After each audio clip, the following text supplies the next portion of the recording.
ಪ್ರತಿಷ್ಠೆಯ ಕಣವಾದಂತಹ ಅಥಣಿಯನ್ನ ಗೆಲ್ಲೋದಕ್ಕೆ ಸಾಹುಕಾರ್ ಅವರು ರಣತಂತ್ರವನ್ನ ನಡೆಸ್ತಾ ಇದ್ದಾರೆ.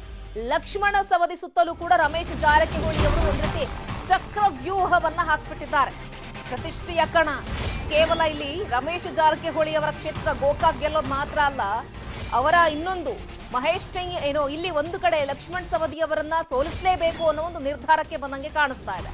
ಸೊ ಹಾಗಾಗಿ ಜೆಡಿಎಸ್ ಜಿಲ್ಲಾ ಉಪಾಧ್ಯಕ್ಷ ಮಾಳಿ ಸಮಾಜದ ಗಿರೀಶ್ ಬುಟಾಳೆಗೆ ಗಾಳವನ್ನ ಕೂಡ ಹಾಕ್ತಿದ್ದಾರೆ. ಅಂದ್ರೆ ಇಲ್ಲಿ ಲಕ್ಷ್ಮಣ್ ಸವದಿ ಅವರ ಜೊತೆಯಲ್ಲಿರ್ತಾರಲ್ಲ ನಾಯಕರು, ಅಂತಹ ನಾಯಕರಿಗೆ ಒಬ್ಬೊಬ್ಬರಾಗಿ ಗಾಳವನ್ನ ಹಾಕ್ತಾ ಇದ್ದಾರೆ. ಮಹೇಶ್ ಕುಮಟಳ್ಳಿಯನ್ನ ಈ ಬಾರಿ ಗೆಲ್ಲಿಸಲೇಬೇಕು ಅನ್ನೋ ಒಂದು ಪಣ ರಮೇಶ್ ಜಾರಕಿಹೊಳಿ ಅವರದ್ದು. ತಾನು ಗೆದ್ದಷ್ಟೇ ಖುಷಿ ಪಡ್ತಾರೆ ರಮೇಶ್ ಜಾರಕಿಹೊಳಿ ಅವರು ಆ ಭಾಗದಲ್ಲಿ ಮಹೇಶ್ ಕುಮಟಳ್ಳಿಯನ್ನ ಗೆಲ್ಲಿಸೋದ್ರ ಮುಖಾಂತರ.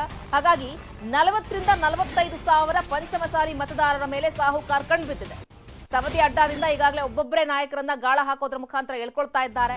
ಸೊ ಪಂಚಮಸಾಲಿ ಸಮುದಾಯದ ಧರೆಪ್ಪ ಟಕ್ಕನ್ನವರಿಗೂ ಕೂಡ ರಮೇಶ್ ಜಾರಕಿಹೊಳಿ ಗಾಳ ಹಾಕಿದ್ದಾರೆ. ಅಥಣಿ ಕ್ಷೇತ್ರದಲ್ಲಿರುವಂತಹ 28 ಸಾವಿರ ಕುರುಬ ಸಮುದಾಯದ ಜನರಿದ್ದಾರೆ. ಹಾಗಾಗಿ 40 ರಿಂದ 45 ಸಾವಿರ ಪಂಚಮಸಾಲಿ ಮತದಾರರಿದ್ದಾರೆ. ಹಾಗಾಗಿ ಈ ಎಲ್ಲ ಓಟ್ಗಳ ಮೇಲೆ ಕಣ್ಣು ಹಾಕಿದ್ದಾರೆ ರಮೇಶ್ ಜಾರಕಿಹೊಳಿ ಅವರು.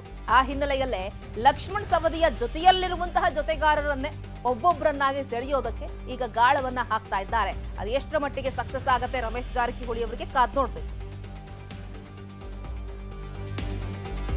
ಬನ್ನಿ ಬಗ್ಗೆ ಮತ್ತಷ್ಟು ಮಾಹಿತಿಯನ್ನು ಕೊಡ್ತಾರೆ ನಮ್ಮ ಪ್ರತಿನಿಧಿ ಲೋಹಿತ್ ನೇರ ಸಂಪರ್ಕದಲ್ಲಿ ಜಾಯ್ನ್ ಆಗ್ತಾ ಇದ್ದಾರೆ. ಲೋಹಿತ್, ಇಲ್ಲಿ ಒಂದು ಕಡೆ ಲಕ್ಷ್ಮಣ್ ಸವದಿಯನ್ನ ಸೋಲಿಸಿಯೇ ಸಿದ್ಧ, ಅದೊಂದು ರೀತಿ ರಮೇಶ್ ಜಾರಕಿಹೊಳಿ ಅವರಿಗೆ ಪ್ರತಿಷ್ಠೆ ಆಗ್ಬಿಟ್ಟಿದೆ.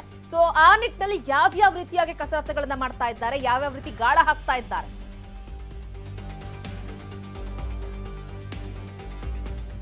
ಖಂಡಿತವಾಗ್ಲೂ ಶ್ರುತಿ, ಏನಂತಂದ್ರೆ ಇದು ರಮೇಶ್ ಜಾರಕಿಹೊಳಿ ವರ್ಸಸ್ ಸೌದಿ ಇಬ್ಬರ ನಡುವೆ ಇರತಕ್ಕಂತ ಒಂದು ಬಿಗ್ ಫೈಟ್ ಅಂತಾನೆ ಹೇಳ್ಬಹುದಾಗತ್ತೆ. ಅದರಲ್ಲೂ ಅಥಣಿ ಕ್ಷೇತ್ರವನ್ನ ಈ ಬಾರಿ ಶತಾಯಗತಾಯ ಮತ್ತೊಮ್ಮೆ ಸೌದಿಯನ್ನ ಸೋಲಿಸಿದ್ರೆ ಅವ್ರನ್ನ ಮನೆಗೆ ಕಳಿಸಬೇಕು ಅನ್ನೋ ನಿಟ್ಟಿನಲ್ಲಿ ರಮೇಶ್ ಜಾರಕಿಹೊಳಿ ಆಕ್ಟಿವ್ ಆಗಿ ಒಂದ್ ರೀತಿ ಸೌದಿ ಸುತ್ತಲೂ ಒಂದು ಚಕ್ರವ್ಯೂಹವನ್ನ ರಚನೆ ಮಾಡ್ತಾ ಇದ್ದಾರೆ. 2019ರಲ್ಲಿ ಯಾವ ರೀತಿ ಒಂದು ಚಕ್ರವ್ಯೂಹವನ್ನ ರಚನೆ ಮಾಡಿದ್ರು ಅಂತಂದ್ರೆ, ಏನು ಸೌದಿ ಸುತ್ತಲೂ ಇರತಕ್ಕಂತ ಸಣ್ಣ ಪುಟ್ಟ ನಾಯಕರು ಇರ್ತಾರೆ, ಏನು ಪ್ರಮುಖವಾಗಿ ಕಮ್ಯುನಿಟಿ ಲೀಡರ್ ಇರ್ತಾರೆ, ಅವ್ರನ್ನ ತಮ್ಮ ಹತ್ರ ಸೆಳೆಯುವ ಮೂಲಕ ಆ ಕಮ್ಯುನಿಟಿ ಓಟ್ಗಳನ್ನ ನಮ್ ಕಡೆ ಬಾಚ್ಕೋಬೇಕು ಅನ್ನೋ ನಿಟ್ಟಿನಲ್ಲಿ ಒಂದು ರಣತಂತ್ರ ಹೇಳ್ತಾ ಇದ್ದಾರೆ.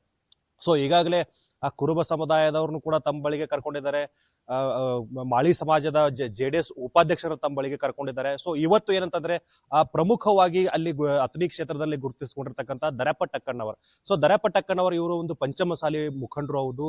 ಸೊ ಈ ಬಾರಿ ಒಂದು ಕಾಂಗ್ರೆಸ್ ಇಂದ ಟಿಕೆಟ್ ಕೂಡ ಕೇಳಿದ್ರು, ಆದ್ರೆ ಸೌದಿಗೆ ಟಿಕೆಟ್ ಕೊಟ್ಟಿರೋದ್ರಿಂದ ಸೊ ಇವತ್ತು ದರೆಪ್ಪ ಟಕ್ಕಣ್ಣವರು ಸೌದಿ ವಿರುದ್ಧ ಸಿಡಿದೆದ್ದಿದ್ದಾರೆ. ಇವತ್ತು ಬಿಜೆಪಿಯನ್ನ ಯಡಿಯೂರಪ್ಪ ಸಮ್ಮುಖದಲ್ಲಿ ಜಾಯಿನ್ ಆಗ್ತಾರೆ. ಸೊ ಇವತ್ತು ಯಡಿಯೂರಪ್ಪ ಕೂಡ ಅಥಣಿಗೆ ಬರ್ತಾ ಇದ್ದಾರೆ. ಅಥಣಿಗೆ ಬಂದು ಲಕ್ಷ್ಮಣ್ ಸವದಿ ವಿರುದ್ಧ ಇವತ್ತು ವಾಗ್ದಾಳಿ ನಡೆಸ್ತಾರೆ.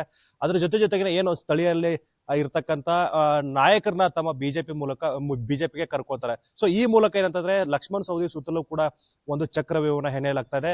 ಸೊ ಇದ್ರ ಹೊರತಾಗಿಯೂ ಸಹ ಏನಂತಂದ್ರೆ 29ಕ್ಕೆ ಮೋದಿ ಅವ್ರನ್ನ ಇಲ್ಲಿ ಕರೆಸಲಾಗ್ತಾ ಇದೆ. ಏನು ಅಥಣಿ ಪಕ್ಕದ ಕ್ಷೇತ್ರ ಕುಡ್ಚಿ ಇದೆ, ಕುಡ್ಚಿ ಮತ್ತೆ ಅಥಣಿ ಎರಡೂ ಕ್ಷೇತ್ರದ ಜನರಿಗೂ ಕೂಡ ಅಲ್ಲಿ ಕರೆಸಬೇಕು ಅನ್ನೋ ನಿಟ್ಟಿನಲ್ಲಿ ಎರಡೂ ಕ್ಷೇತ್ರದ ಮಧ್ಯದಲ್ಲಿ ಒಂದು ಮೋದಿ ಕಾರ್ಯಕ್ರಮವನ್ನ ಇಲ್ಲಿ ಬೃಹತ್ತಾಗಿ ಹಮ್ಮಿಕೊಂಡಿದೆ.